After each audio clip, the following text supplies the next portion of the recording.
Bonjour à tous, aujourd'hui je vous propose de l'intégration par changement de variable avec l'intégrale de 1 sur sinus puissance 4 de x dx. Et le changement de variable que je vous propose c'est égal tangente x.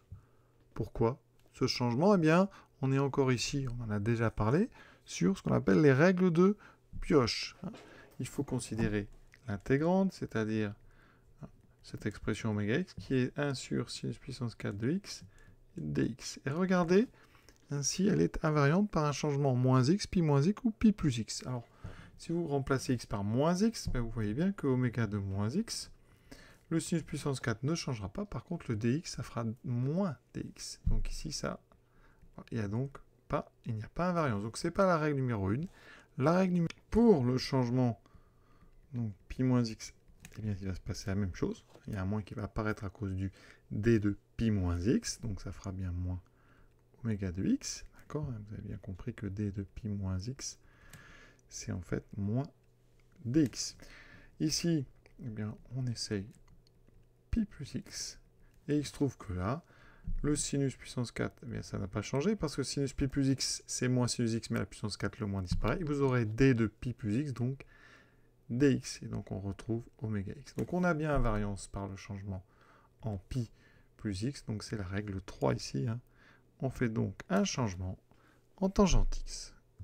Alors, avant de se lancer dans les calculs, les remarques importantes. Ici, on a du sinus, les liens entre sinus et tangente. Alors, premièrement, quand on dérive tangente x, il y a deux formules. 1 plus tangente carré x, donc ça c'est très pratique ici, parce que ça fera 1 plus t carré. Vous pouvez aussi utiliser 1 sur cos carré de x. Ça dépend de ce qui vous arrange, d'accord?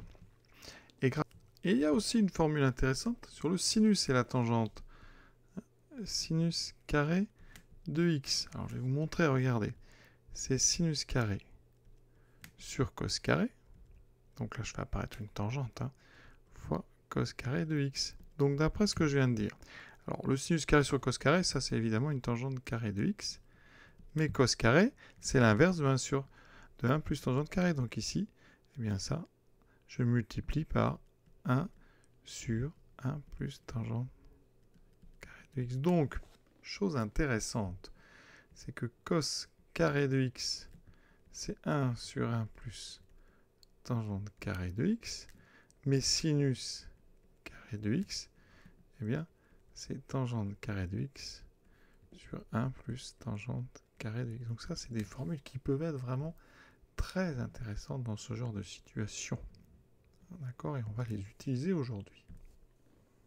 Donc, ici, dt, ça sera donc 1 plus tangente carré de x dx. D'accord? Donc mon idée, c'est de faire apparaître sur 1 plus tangente carré de x dx. Donc,